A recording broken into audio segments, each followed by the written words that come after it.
much, Danny. I hope you can hear me. Yeah, it's good. Perfect. Well, thank you for the introduction, and thank you everybody for joining. We're always saving the best for last, so Danielle and myself still are full of energy to present these topics. So the next 15 minutes, I'm going to briefly touch on some topics related to digital transformation and specifically more the integrity analytics. So just before, let's say, going into that, I'll touch on the digital transformation in ROSEN.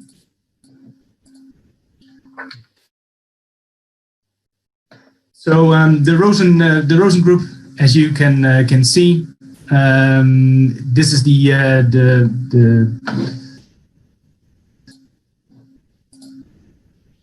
I'm sorry, things are a bit slow on this side. So ROSEN is a privately owned company, currently employing 4,000 people. We are present in 120 countries and have 25 local offices there. I think, as most of you are aware, that ROSEN has a large footprint in inline inspection or ILI. Therefore, we are quite used to work with and interpret also a vast amount of data coming from these inspection runs.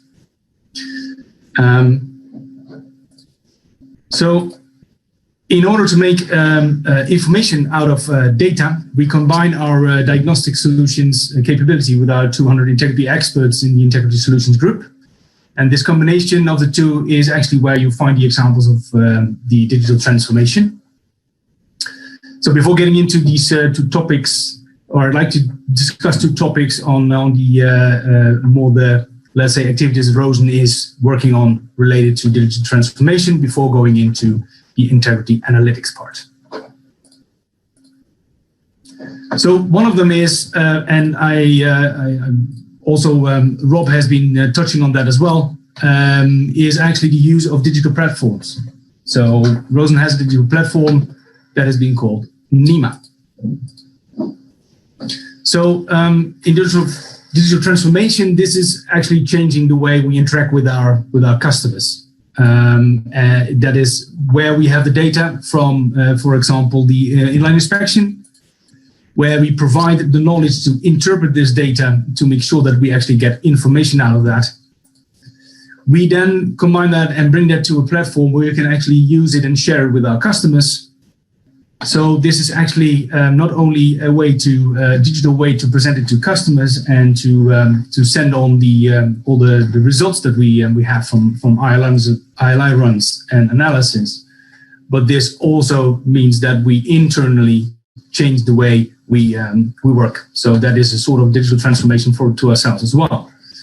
And as a next step, we probably via this platform can provide apps in, let's say, where customers can actually access these and call on the integrity services that are in a specific app to work on their data. And interacting with these customers, we can then either do QA, QC, or perform the services for them. Another example I have is on virtual dig-up. So touching on this shortly, and by all means today there was a webinar by my colleague Andrew Wild, who actually discussed this in very much detail. So if you like, please visit the ROSEN website and you can actually take a look at some of the Integrity Insight series that we've produced in the last few months. And you can actually look it back as this in a recorded video. So what this is actually whenever there's feature that's difficult to reach, so you will still have, as an operator, like to have confidence in what you're, if you're actually making the right decision on taking a closer look at them. This is where we are deploying deep field analysis, which is technology we developed, which is a step change in MFL data, and has already been proven in let's say, a real situation. So this is actually the technology behind why the service Virtual Dig-Up. So what we do, as you can see on the right, we're using an advanced interactive analytical process to determine an accurate 3D profile of a feature by combining actual and circumferential MFL data. So different technologies in terms of inspection. So in essence, you can see on the picture that by combining these two, you can actually, with the deep field analysis, you can actually get a picture that resembles actually a laser scan that has to be performed in the ditch. So therefore, this in itself is a digital transformation, being able to do that behind the screen at your desk. So in essence, Virtual DigUp is a service that combines this deep field analysis output and with the supporting activities like the subject matter expertise that brings along with all kinds of data that is needed to make that 3D picture possible. Well, it either provides confidence that a dig is warranted and worthwhile, it provides technical justification that a dig is not required, or it defers the timescale for a dig. Because as many of the operators know, we are not just digging for fun, are we? So, having said that, as two examples of how, let's say, digital transformation could work out, one more on the interaction part with the customers and the internal organization, and the other one more on how, let's say, a technology could actually trigger a digital transformation. I'm now going into a bit more detail into the topic of my talk on integrity analytics. So transforming data into information, let's say. So what you see here is the pipeline integrity framework, and that's actually our internal process to align before, during, and after inspection to make sure that everything works together. We found that in some cases, working with operators, we see that there's quite a bit of silos as well in terms of information continuity through the organization, and this is a way to support that and to support our customers with that. So looking at integrity analytics, we want to get most of our available data with, let's say, with data analytics technologies, like shown here. So which we can give a better prediction of what threats you might actually find based on a similar pipeline or a similar environment. And ultimately, it might also trigger prioritization of investment for your integrity management plan.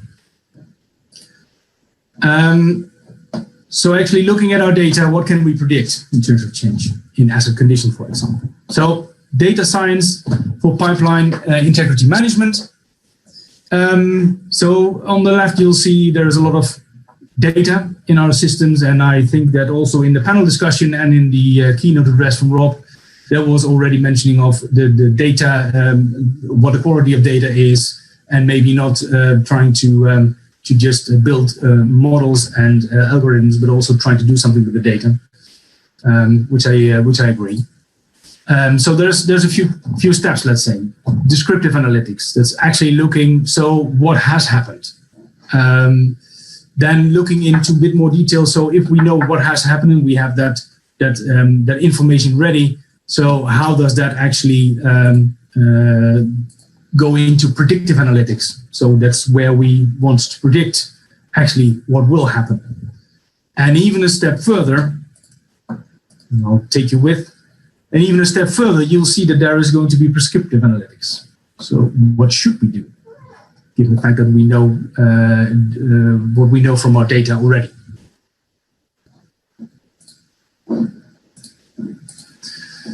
So what we've been doing in terms of integrity analytics is actually developing a integrity data warehouse. That contains over, let's say, 5,000 pipelines currently, with a lot of inspections, a lot of anomalies as well. And as you can see in the bottom, we're just a quarter of that through. So there's still a lot that we can supplement in this. So like I said, 5,000 pipelines-ish, a lot of inspections and corrosion anomalies that are compiling this integrity data warehouse.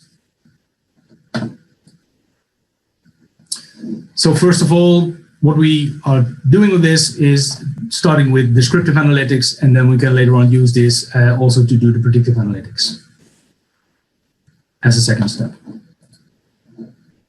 So let's take a closer look to a threat that is common to most of us working with pipelines or assets in general, which is internal corrosion.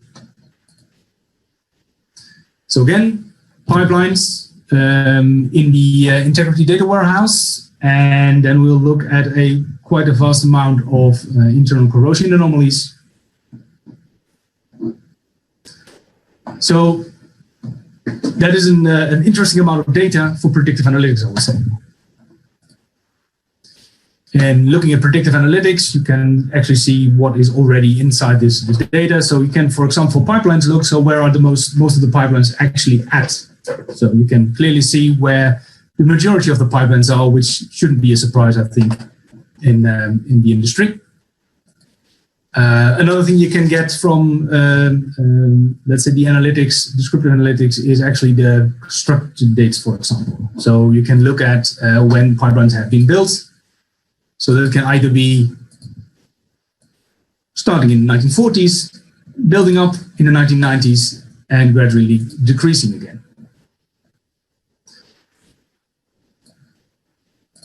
So another example of what you can get out of your existing data. So what the products are in the pipelines, for example, crude oil and natural gas, making up most of it, refined products, multi-phase fluids, and others like water, etc.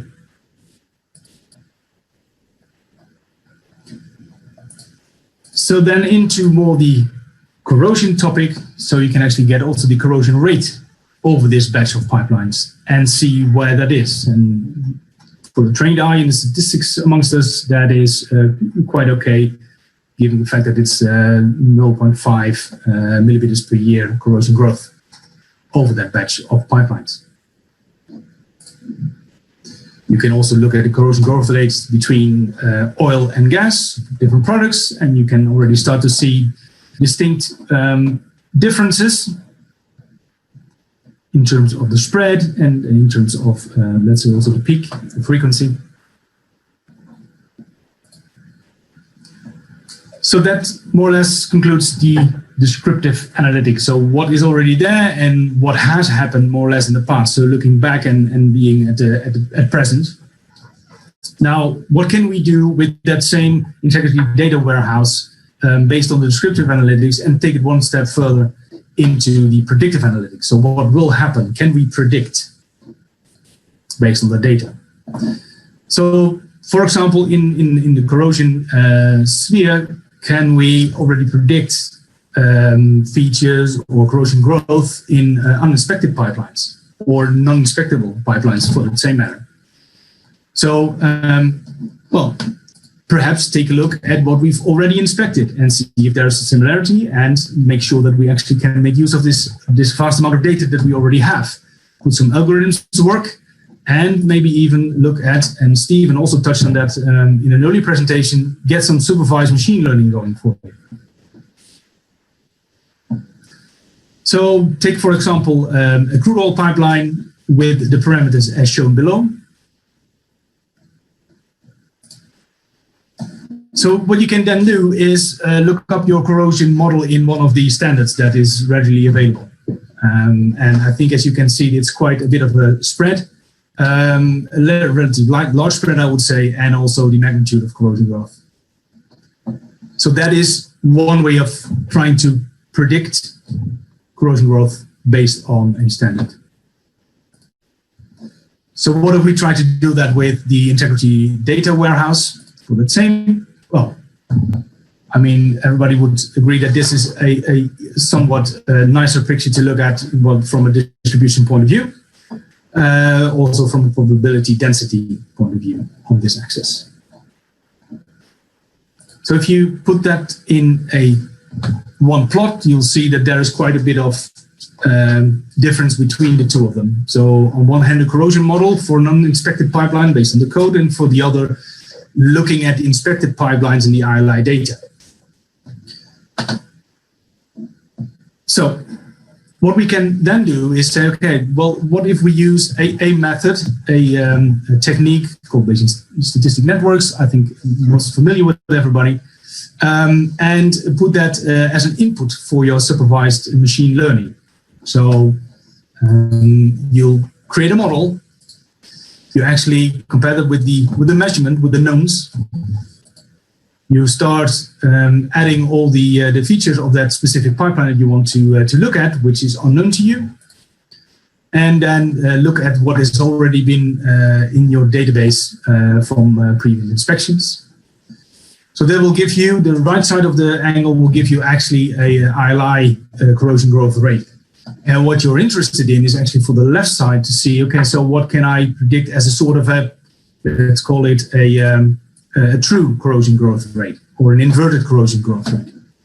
So they taking these two in conjunction and then see if supervised machine learning will get an outcome, and it will.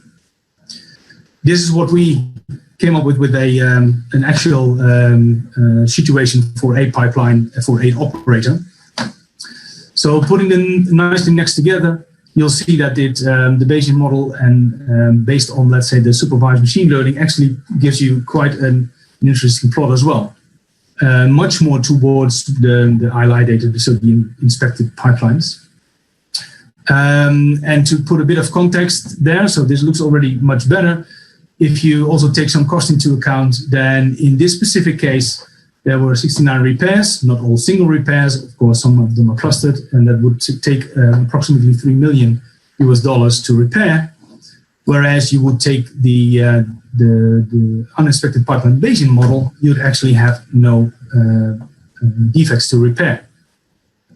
So that looks quite good. And this is, let's say, the promise that we see with integrity analytics.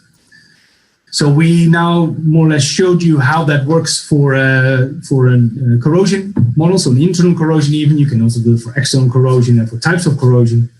But we can also still work on cracking, bending, geometry defects, for example, and third-party damage, which was also touched on in the other presentations. So very quick and in a nutshell, this is what the integrity analytics holds, I think, for the industry. Yes, taking into account all the warnings that were made by the panel and by the keynote speech in terms of we have to speed things up. It is there, but we have to start using it. And yes, the data has to be good, but this is one of the examples where it actually works for an operator to look at this. So currently we're busy with projects for two major operators actually performing this commercially, looking at, for example, for one of the two, looking at descaling, let's say, scaling down all the dig-ups that are originally necessary, and therefore contributing to quite a significant cost reduction. So with that, I hope I gave you a brief overview of what could be examples of digital transformation and how the integrity analytics could actually work for you and how that would fit into this scheme of digital transformation. Thank you very much for listening, and if there's any questions, please let me know. Thank you, Roy. And yes, the floor is now open to questions. We have one come in already from Anish, who says, how does NEMA act during pigging process on a petroleum product pipeline? Can you repeat that? Sorry, Danny. Yeah, sorry. How does NEMA act during the pigging process on a petroleum product pipeline? It is working the same as for gas and for oil. So NEMA is actually, let's say, our way of bringing asset integrity to our customers. So providing the information, you can actually show and read, let's say, all the information on a inspection, or you can do your own analysis, like I showed with the App Store that we had. On that data that you received, or want to compare some different sets of data, which is also possible, and make that visible via a dashboard in the platform called NEMA. So in short, yes, that's also for product line. Thanks, Roy. Philip has a question. He says, how do your clients feel about aggregating their data with other operators in this way? And I guess I would add to that and ask whether the database collects ILI data from other vendors as well, or just ROSEN? No, currently this is ROSEN, and it's mainly, let's say, the raw signal data. So it's the data that we produce as all the vendors in an ILI world. Let's say we share the information with customers, but it has between, let's say, the raw data and that information, there is a transition step, which is the evaluation step. So in general, I would say that's not an issue. It's similar as not sharing that information just broadly. I mean, that is something that is also contractually laid down in with the interaction with our customers. Not pushback at this point in time, no. Excellent, thank you. We have another question come in from Stuart Bond. He says, it's interesting to see the application for uninspected pipelines. One assumes that the other data, such as products handled, flow regime, water content, inhibition, etc., were also correlated before generating the predicted corrosion growth rate? Yes, what you do, you will actually try to get your hands on any data you can get, and that's of course the best thing to do. If there is data available to substantiate, let's say, the surroundings of a pipeline that you have never inspected or you feel is uninspectable, you of course would first look to all kinds of DCPG measurement and these kind of things to make sure that you know as much as you can without actually putting an ILI tool into that pipeline, because either that's not possible or too much cost or incurred. So yes, you would definitely take into account that kind of information as well. Yes. Okay, perfect. Thank you very much, Roy.